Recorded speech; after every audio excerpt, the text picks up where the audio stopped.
Bienvenida, bienvenido a esta segunda parte sobre el interesante y enorme mundo de los biológicos. Ahora me voy a enfocar a dos moléculas en particular, aquellos que bloquean la interleucina 6 y también aquel que es un ligando que interactúa con una función muy interesante que se llama coestimulación, que es el CTLA4. Si ya viste previamente el primer video que fue anterior a este, te invito a que saltes hasta el minuto 20. Si no, bueno, primero vas a recibir una introducción sobre qué son los biológicos, cómo se elaboran, por qué son tan complicados, por qué cuestan lo que cuestan y algunos otros detallitos que simplemente son por cultura Así es como general. vamos a dividir esta conferencia. Primero, la introducción, para que sepas qué es un biológico, qué implicaciones tiene, cómo se hace el proceso, cómo se obtiene el biológico, es decir, la filtración, depuración, etcétera, ventajas y desventajas, en quiénes está la indicación de utilizarlo y vamos a hacer una revisión de algunas de las familias de biológicos, así como su Ya desde hace mucho tiempo se tenía el sueño de poder desarrollar una molécula que tuviera la capacidad de fijarse exclusivamente a un solo blanco molecular, o si acaso dos, y de esa manera bloquear las respuestas que podían inducir o que llevaban precisamente al proceso de enfermedad.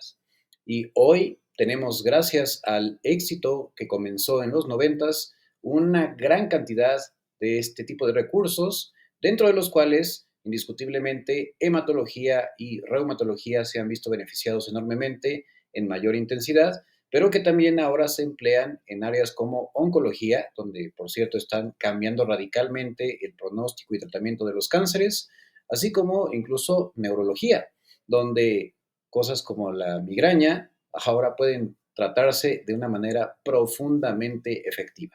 Pero para fines didácticos y por supuesto porque el tema es muy extenso, aquí únicamente me centraré en los aspectos generales de los biológicos y por supuesto me encaminaré a los que son de interés en Para que tú te des una idea de las enormes diferencias que pueden existir entre unos fármacos convencionales, como puede ser la aspirina, que hoy por hoy sigue siendo uno de los más utilizados en el mundo. De hecho, tenemos por lo menos 200 años empleándola y que indiscutiblemente sigue teniendo un papel muy importante en la prevención e incluso tratamiento de algunas entidades, principalmente en cuanto a la prevención para eventos cerebrales vasculares o incluso infartos agudos al miocardio y vamos a compararla con un biológico. Entonces, justo la figura que tú ves al lado derecho, en realidad es una figura muy esquemática, porque estamos aquí hablando de una proteína que, o sea, está conformada por una gran cantidad de aminoácidos, pero para que más o menos te des una idea de la diferencia en cuanto al tamaño,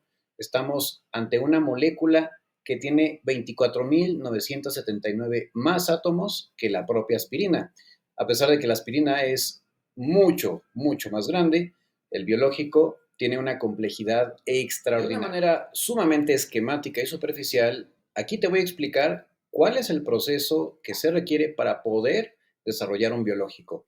No sin antes, importante señalar que la inmensa mayoría de los biológicos que se han desarrollado desde los 90, en que fue el boom, hasta la fecha, la inmensa, inmensa mayoría han sido desechados, no han logrado sus objetivos, ya sea porque tienen un muy bajo perfil de seguridad o porque no tienen nada de efectividad. Así de complejo puede llegar a ser este proceso y eso implica el que primero se tiene que seleccionar de manera lo más perfecta posible la molécula blanco. Pero justamente como estamos hablando de proteínas y de inmunoglobulinas con mayor precisión, algo que tú debes de conocer es que una molécula, por ejemplo, imagínate que esta es una molécula, mi mano, va a tener distintos componentes a los cuales puede haber un reconocimiento por parte del anticuerpo. Puede ser mi dedo meñique, puede ser, digamos, el entrelazado de estos primeros tres dedos, puede ser la palma de la mano o el dorso o simplemente un pequeño montículo, aquí donde se encuentra mi huesito pisiforme, lo que se reconozca. Entonces, evidentemente, si tú quieres algo que permita atrapar de forma eficaz la mano, pues vas a necesitar un gancho que pueda reconocer prácticamente lo que le dé eso, estabilidad a esa presión o a esa, más bien a ese agarre y de esa forma entonces lograr el objetivo que es pues contener la mano. Pero si tú generas algo que únicamente se detiene el meñique, pues se puede zafar y mucho menos sería la utilidad si fuera en esta región. Bueno, pues así de complejo es este proceso. Una vez seleccionada entonces la molécula, hay que desarrollar un anticuerpo.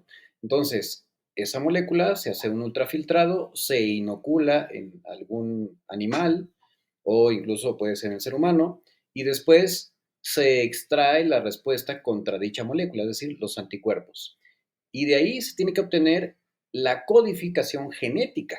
Imagínate nada más lo intrincado de esto. Por eso es que muchos biológicos han tardado años en desarrollarse. Y una vez que obtienes la secuencia de ADN que es la más adecuada, entonces vas a utilizarla para programar a las células. Pero ¿qué crees? No todas las células responden igual. Entonces hay que hacer una selección clonal, es decir, de aquellas células que producen los anticuerpos que son los más efectivos para, como te dije, unirse de la manera más precisa a la molécula blanco. Y ya una vez que se hace ese desarrollo, que es algo súper complicado, entonces se lleva a cabo todo el proceso que va desde la producción de los anticuerpos, la filtración, depuración, que ahorita vamos a ver qué tan intrincado es, y finalmente el ensamblaje. O sea, que puedes necesitar de varias fábricas para lograr ensamblar un solo anticuerpo, porque a algunos de ellos se les tienen que hacer ciertas modificaciones, por ejemplo, para que duren mucho más o para que puedan, digamos, evitar el paso a ciertas regiones del cuerpo, como sucede con el certolizumab pegol, que es entonces, ya una vez que logramos el proceso, su primera parte, como te digo, hay que programar a través de un proceso de ingeniería genética a una célula, que para esto se pueden utilizar, por ejemplo, células de hámster chino, células de tumores humanos, células vaya, que son propiamente células nada más, bacterias, como la Escherichia coli, que por supuesto son modificadas, y entonces utilizar su maquinaria celular y llevar a cabo el proceso de síntesis de proteínas, que en este caso estas proteínas son los anticuerpos. Pero para esto hay que entonces tomar las células que sabemos tienen la secuencia o la capacidad de producir estos anticuerpos que nos interesan y someterlas a una gran cantidad de procesos súper finos, donde de verdad cualquier diferencia puede ser una completa aberración, es decir, un anticuerpo inútil o que incluso sea dañino porque genere más respuestas alérgicas, hasta uno que sea altamente efectivo y dirigido a la molécula en cuestión. Entonces hay que controlar cosas como el nivel de oxígeno, la temperatura, los nutrientes y hay que estar cuidando paso a paso a las células en su proceso de replicación y de formación de estos anticuerpos. Estamos hablando de bioreactores que pueden tener hasta 12.000 litros, contener 12.000 litros, que esto implica que aproximadamente son 1.000 veces la cantidad de estrellas que hay en nuestra galaxia, las que van a conformar el aglomerado de células productoras de dicho anticuerpo. Posteriormente viene el proceso de depuración, que ya te podrás imaginar que también es bastante complejo. Entonces hay que filtrar, hay que separar los anticuerpos de las células, hay que también quitar cualquier material particulado contaminante, proteínas que no son anticuerpos y por supuesto hacerlo esto en las mayores condiciones de higiene para evitar cualquier tipo de contaminación, porque eso también sería catastrófico. Y para que puedas ahora comprender por qué son tan difíciles de elaborar y de sacar al mercado, pero también por qué desgraciadamente son tan caros, es porque se requiere 1.000.000 de procesos para finalmente llegar a la depuración. Y además, el desarrollo de un biológico usualmente toma de entre 18 y 24 meses. Ahora ya existen algunas empresas altamente perfeccionadas y altamente capacitadas que pues, han desarrollado, por supuesto, técnicas innovadoras donde pueden lograrlo en 15 meses. Pero aún así, estamos hablando de una cantidad impresionante de tiempo en donde pues, hay una colaboración estrecha entre muchos científicos, incluyendo biólogos moleculares, ingenieros celulares, ingenieros biomédicos, genetistas, virólogos, microbiólogos, bueno, una gran cantidad de personas que pues sí, no se la pasan en las redes sociales ni en TikTok, y pues ahora yo estoy en su nombre dándote a conocer esto que seguramente ni siquiera tenías idea. ¿Cuáles son las ventajas y desventajas que tenemos con los fármacos biológicos? Bueno, como ventaja principal sabemos que, como ya te dije, tenemos un blanco molecular específico, por lo tanto es muy alta la potencia cuando el biológico en cuestión funciona como debe ser.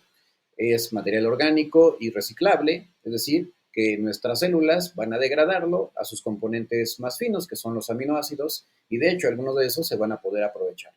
No afecta la función renal ni hepática de forma directa. ¿Qué quiere decir esto? El biológico per se no lo hace, pero puede la respuesta que bloquea secundariamente, ya sea por un proceso infeccioso o por otra condición, como, no sé, elevar los niveles de los lípidos, especialmente LDL y triglicéridos, como sucede con el tocilizumab. Bueno, sucedía más con el tocilizumab intravenoso, con el subcutáneo ya casi no se ve, pero bueno, son algunos ejemplos de cosas que pueden suceder y secundariamente afectar a los órganos. También, rarísima vez, de hecho, un 8% de ocasiones, puede llegar a producirse una reacción inmunológica contra el biológico que también termina afectando al organismo. Esto sobre todo se ha descrito más con los anti-TNFs, que incluso pueden llegar a dar un lupus-like. Pero calma, si te da eso, no te preocupes, se suspende el biológico y se arregla el problema. Sin embargo, un porcentaje muy pequeñito de pacientes puede llegar a desarrollar pues una glomerulonephritis lúpica, que es clínicamente indistinguible de un lupus eritematoso sistémico, pero nuevamente, quitando el biológico y dando los moduladores que corresponden, la situación suele ser muy bien llevada. Ahora, la vida media prolongada también es, pues a la vez es una ventaja, pero también puede ser una desventaja. Ya veremos por qué. Y pues sí, al ser inmunoglobulinas, entonces se mantienen circulando en promedio una semana hasta un mes, depende de justo las modificaciones post-transcripcionales que se hagan a las proteínas, pero bueno, es más o menos lo que equivale pues a lo que circulan nuestros anticuerpos. Y en general se considera que son más potentes y rápidos que la mayoría de los fármacos modificadores de la enfermedad.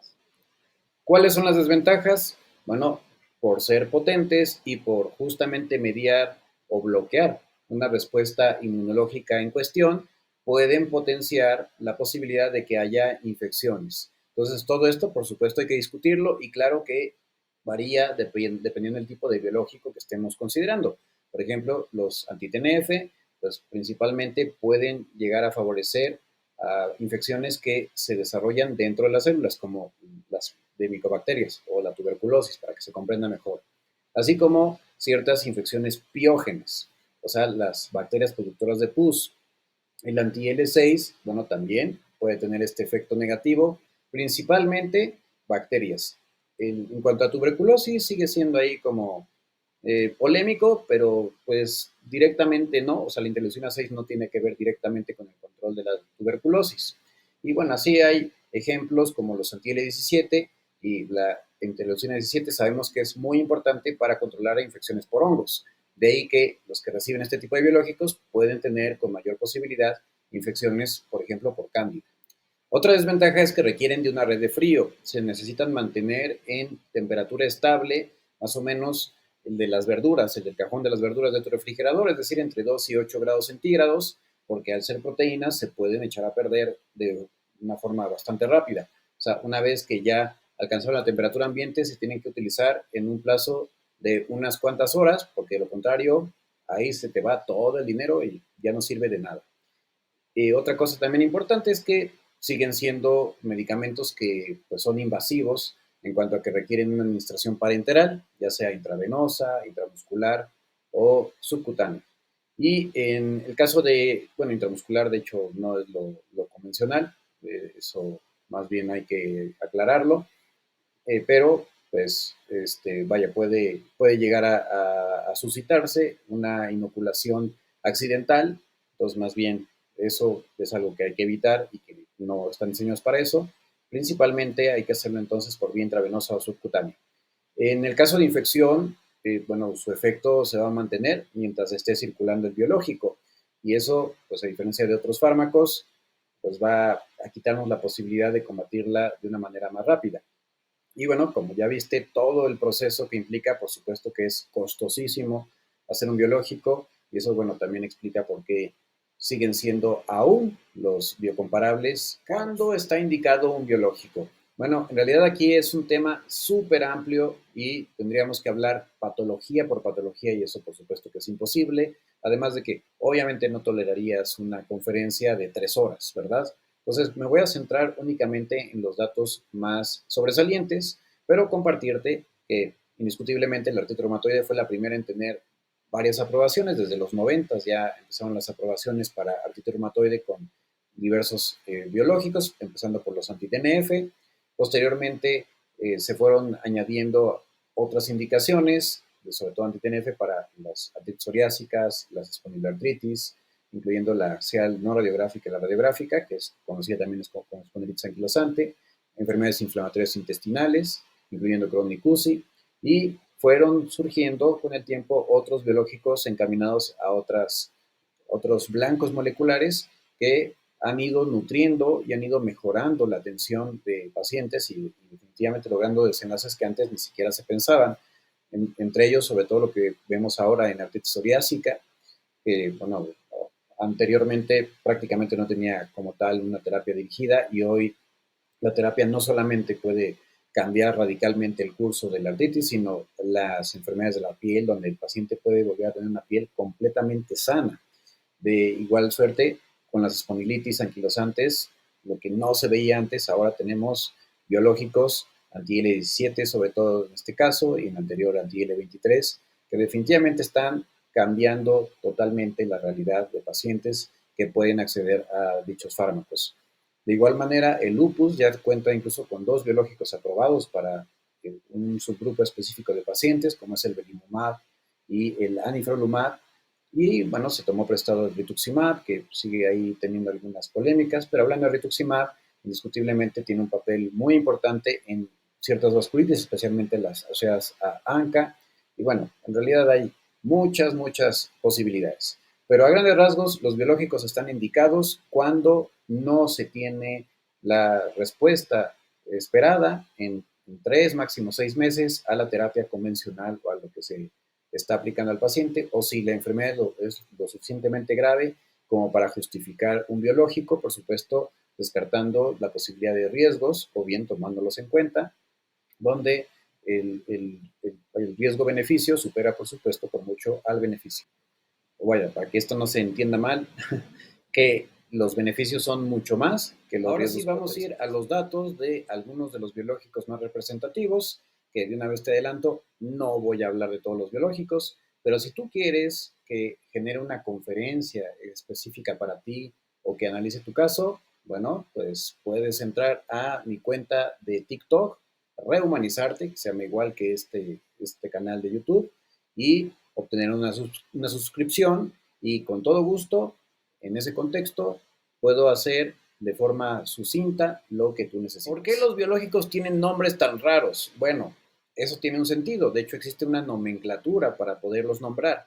Y aquí te voy a explicar. Digo, por supuesto que esto no necesitas aprenderlo, simplemente es cultura general, pero para que tenga más sentido el nombre que tiene el biológico, si es que te lo van a dar, si es que ya te lo están dando, o si simplemente pues, te interesa saber del tema. Bueno, entonces, el prefijo, ¿sí? Es escogido, vaya el nombre, por quien desarrolla el biológico o quien lo descubre, más que quien lo desarrolla, quien lo descubre, porque no necesariamente son los mismos. Entonces el fabricante pues ya le pone, por ejemplo, ADA, EN y INF, ¿no? Entonces dependiendo de cómo lo quiera ir designando, y usualmente esos nombres pues tienen que ver con algo sentimental. Así que, bueno, también hay no solamente amor a la ciencia, sino amor a alguien de la familia, ¿no? Y después viene el subtronco A, es decir, el siguiente grupo de sílabas que son posteriores al prefijo, y este hace referencia a la diana terapéutica, que específicamente centrándonos en reumatología, puedes encontrar, o bueno, inmuno también, el K de KI o KN, que hace referencia a interleucina, o inmunomodulador cuando es LI o LIM. ¿sale? Y SO cuando hace referencia a algunos biológicos que actúan en el hueso. Después sigue otro grupo de sílabas, que es el subtronco B, que hace referencia al stem, o vaya, al tronco común, de cómo es que son diseñados estos biológicos o cómo es que son desarrollados. Entonces, cuando es puramente humana la molécula, o sea que se emplean, de hecho, células humanas para desarrollarlas, es humano, U de humano. Ji, cuando es quimérico, es decir, que tiene una mitad de un animalito y la otra mitad humana. El mejor ejemplo es el rituximab, que tiene una parte de ratón y otra parte humana. Algo interesante con esto es que los hace más potentes, pero también más inmunogénicos, es decir, tienen mayor posibilidad de que se desarrolle alergia en este contexto. Están el SU, que es humanizado, pues para disminuir la respuesta, pues, vaya al biológico, o que haya menos posibilidad de reacción contra el biológico, por ejemplo, aquí el bevacizumab o trastuzumab, ¿no? Y el HISU, que quiere decir que es una combinación de un quimérico humanizado. Y finalmente, ¿qué tipo de anticuerpo es? decir, si es monoclonal, pues aquí prácticamente todos son monoclonales, los que estamos hablando de reumatología, o policlonal. Aquí no viene esa abreviatura solamente para que se comprenda. Monoclonal quiere decir que de una sola célula, todas sus células hijas son las que van a producir un solo tipo de anticuerpo. Y CEP, que hace referencia a fusión, por ejemplo, el etanercept. Ahora pasemos a algunas familias de biológicos y hablemos a grandes rasgos Muy de sus bien, ahora características. pasemos a un biológico especialmente interesante, porque este, a diferencia de los anteriores, no bloquea directamente un receptor, sino que más bien lo ocupa, o sea, hace o imita lo que normalmente haría esta molécula, que es el CTLA4, que vamos a ver en qué parte específica del sistema inmunológico. Lo que estás viendo aquí es una hermosa reproducción de lo que se puede ver en un microscopio electrónico, obviamente con colorcitos muy bonitos, no se va a ver tal cual, pero de lo que se llama la sinapsis inmunológica.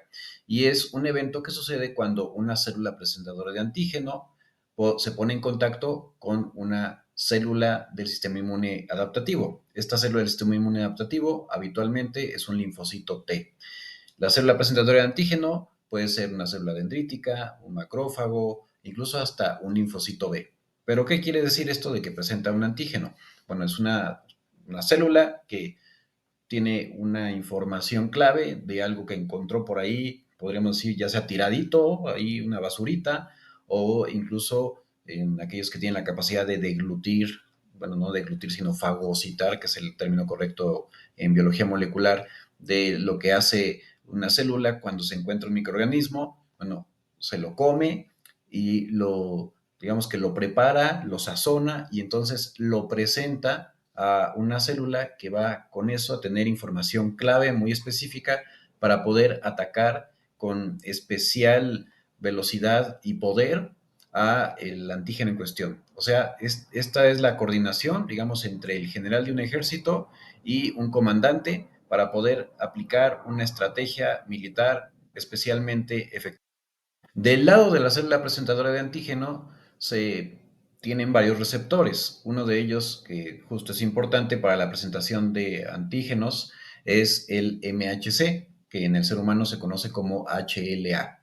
Y es de tipo 1, de tipo 2. El de tipo 2 es especialmente el importante aquí porque es en el que se van a servir justo como en bandeja las partes clave o la información estratégica del enemigo.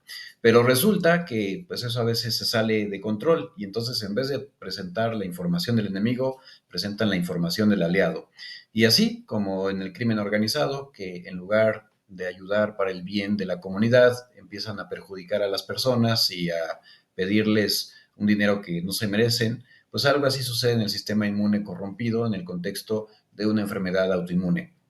Entonces, si funcionara bien la vigilancia inmunológica, es decir, si funcionara bien la policía y el militar o el cuerpo de soldados en cuestión, entonces al detectar a a este malviviente, lo que harían es pues, meterlo a la cárcel o incluso ponerle unas esposas. Esas esposas son precisamente el CTLA4, es el que va a impedir que siga haciendo sus fechorías y pues llevarlo a la cárcel, ahora sí que entambarlo. pero digamos que en estas condiciones resulta que se presentan pues un diálogo casi casi amoroso, ¿no? De dinerito, y ese intercambio de dinero es lo que se conoce como la interacción entre el CD80, CD86 y el CD28, que el CD80, CD86 también lo puedes encontrar en la nomenclatura como B71 y B72. Entonces, cuando interactúa con el CD28 es como decirle, adelante, te doy chance de operar, pero pues me das mi parte. Y todo lo contrario, si fueran unas esposas en el momento en que detectan al maleante, entonces sería el CTLA4 que interrumpe ese proceso y pues haría que el sistema inmune no fuera pues tan destructivo, tan desordenado, y justamente es una manera de producir lo que se llama regulación inmunológica. Con esto ya te podrás dar una mucho más grande idea de entonces cómo funciona el Abatacept, que pues justo el más conocido, bueno, hasta donde yo sé, es el único que existe. Posiblemente haya algún otro biocomparable ahí en el camino, pero el que al menos está disponible a nivel mundial es el Orencia.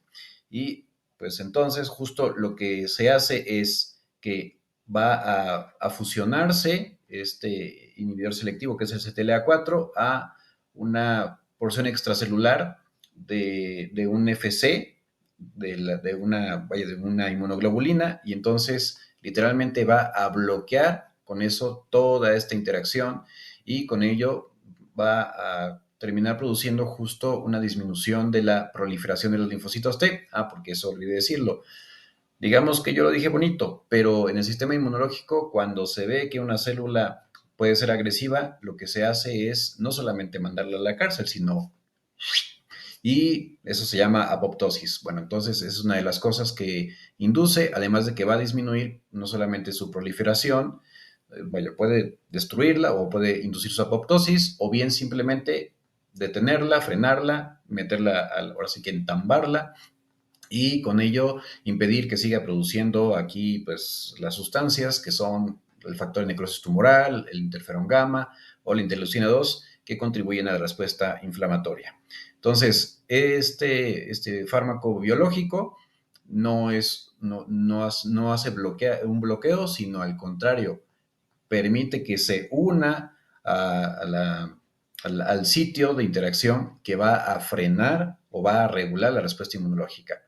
Y existe la vía intravenosa, aunque la verdad es que ya es muy poquito utilizada, y la vía subcutánea. Y específicamente para lo que digamos, salió su primera aprobación fue sobre todo para aquellos pacientes que habían tenido una mala respuesta a uno más farme o incluso a un antihistamínico. Entonces, lo anterior principalmente hablando de artritis reumatoide y artritis idiopática juvenil, y como pues salió un poquito más tarde en el mercado, pues digamos que cuesta un poquito de trabajo luego encontrar el nicho, pero ahorita vamos a darnos cuenta de que en realidad más bien no se le dio la oportunidad que merecía, y pues hubo ahí unas campañas de marketing que no fueron precisamente lo más honestas posibles de otros fármacos. En artritis psoriásica también se demostró su efectividad, y siendo, pues, digo, no tampoco muy llamativa, pero pues aceptable en aquellos pacientes que no estaban respondiendo a la terapia estándar. Lo cierto es que actualmente ya prácticamente no se considera, a menos que el paciente pues no haya respondido a otras terapias que están ya disponibles, que sí son mucho más. Sus tasas de respuesta, lo cierto es que fueron como muy variables, y también por eso se estancó un poquito como su uso, y la verdad es que está entre lo que solemos encontrar con los fármacos modificados de la enfermedad, que son mucho más baratos, es decir, en torno al 40%, pero también parecida a lo que sucede con otros biológicos. E interesantemente, ya te voy a mostrar una información prácticamente al final que nos da incluso bastantes sorpresas. Pero su nicho es principalmente pacientes que no han tolerado otras opciones, y especialmente algo que tiene de muy bondadoso es que es bastante noble en cuanto al tema de infecciones. De hecho, tiene una tasa notablemente baja de infecciones, e incluso con hasta el momento no se han reportado muertes por malignidad o infecciones oportunistas, y comparado, por ejemplo, con el infliximab, es notablemente más seguro, o sea, teniendo sí, hay posibilidades, claro, que de infección, porque al final pues, también se puede bloquear la respuesta para la formación de anticuerpos contra microorganismos o producir una respuesta mediada para destruir células infectadas, pero es de 1.9% contra 8.5% que se presenta justo en el contexto. Y bueno, este estudio hay que tomarlo con cautela porque lo cierto es, está muy bien hecho, pero pues hay de pronto ahí como que mucho involucramiento de la farmacéutica, entonces bueno, hay que tomarlo con cautela y por eso yo lo pongo, porque pues sugiere aquí que en términos generales resultó incluso superior a la terapia convencional, bastante notable. De hecho, en este estudio le favoreció con más 20.1% contra más 13% que tuvo, por ejemplo, el certolizumab. Lo que sí es que fue el mejor tolerado, fue el que tuvo la tasa más baja de abandono debido a falta de eficacia. De hecho, el que tuvo la tasa más alta de abandono fue la terapia estándar, que en este estudio en particular se consideró al metotrexato con prednisona más podría utilizarse la sulfasalacina o algún antimalárico. Entonces, pues fue una terapia estándar relativamente subóptima. También esa terapia estándar incluía inyecciones de glucocorticoides a quienes lo requirieran. Entonces, bueno, son algunos detallitos que nos llaman la atención, ¿no? Pero pues bueno, aquí mostró cosas muy interesantes. Entonces, tiene una muy buena tasa de remisión cuando se utiliza más metotrexato y pues lo que sí, la tasa de progresión entre todos fue igual, no hubo, bueno, no igual, pero no hubo prácticamente diferencia. Quienes abandonaron más el tratamiento por efectos adversos fueron los de tocilizumab. Y aquí este estudio también hay que tomarlo con reserva porque es un estudio retrospectivo, es decir, se ve hacia atrás al paciente, pues examinando los expedientes. Entonces, pues tiene sus defectitos, como todo lo que, pues depende de que quien hizo los expedientes lo haya.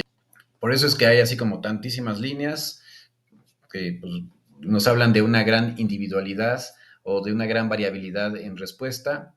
Bueno, no grande, pero sí que pues hay ciertas diferencias, ¿no? O sea, por un lado da la impresión de que los pacientes que estaban con un inhibidor de JAK, por ejemplo, el baricitinib, upadacitinib son inhibidores de JAK, estaban al principio con una mayor actividad de la enfermedad y aquí da la impresión de que mejoran mucho más aparatosamente los que reciben un inhibidor de JAK en comparación con Abatacept, pero al final no hubo como tanta diferencia.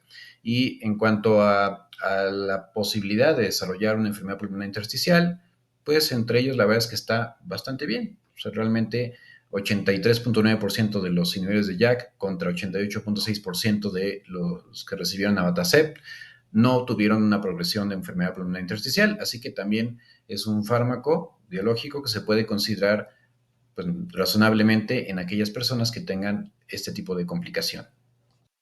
Y bueno, como conclusiones, pues ya lo has visto, los biológicos tienen blancos moleculares específicos, los cuales son, en el caso del tocilizumab, citocinas, que eso es la interleucina 6 y pues todo lo que eso implica. En el caso de la abatacept, como viste, pues es la interacción en la sinapsis inmunológica. Tanto TOSI como Abatacept tienen sus nichos particulares de pacientes, entonces eso por supuesto siempre se debe decidir según todas las variables que ya te diste cuenta, pues hay una gran cantidad de variables que hay que tomar en cuenta y por eso es tan importante esto hacerlo con expertos, ¿no? Y siempre considerar los pros y los contras y desde luego lo que sea razonablemente más económico, más accesible y seguro y eficaz. Algo importante de recordar es que el tocilizumab no se recomienda en el embarazo. El abatacept, aparentemente, en lo que hasta el momento se ha estudiado, es pues seguro y se podría usar si no hay otra mejor opción. Como por ejemplo aquí el certolizumab pegol sería una muy buena opción en contexto de embarazo, como ya te dije en un video anterior. Si esto fue útil para ti, fue de tu agrado, por favor, no olvides dejar tu like, comparte con las personas que posiblemente se beneficiarán. Te invito a que si no te has suscrito lo hagas. La suscripción en este canal es completamente gratuita. De la que te hablé anteriormente, pues es suscripción, por supuesto, para personas que necesiten contenido más elaborado, más específico, que por supuesto, bueno, pues tú sabes, el tiempo pues, no se regala, ¿no? Digo, esto yo lo regalo con mucho gusto para ti, pero pues al final esto, pues implica un esfuerzo que espero que tú puedas valorar y entonces, pues, vaya en la medida de lo que tú quieras algo mucho más concreto, con todo gusto te puedo ayudar si te suscribes a mi canal de TikTok, que pues es Rehumanizarte, tal como aparece aquí. Recuerda que también me puedes seguir en mi página de Facebook oficial, que es Dr. Juan Carlos Arana Ruiz o Dr. Juan Carlos Arana Reumatólogo, y pues así es como puedes encontrar con el arroba JC Aranar. Cuídate mucho, nos vemos en la próxima, donde te hablaré de otros biológicos.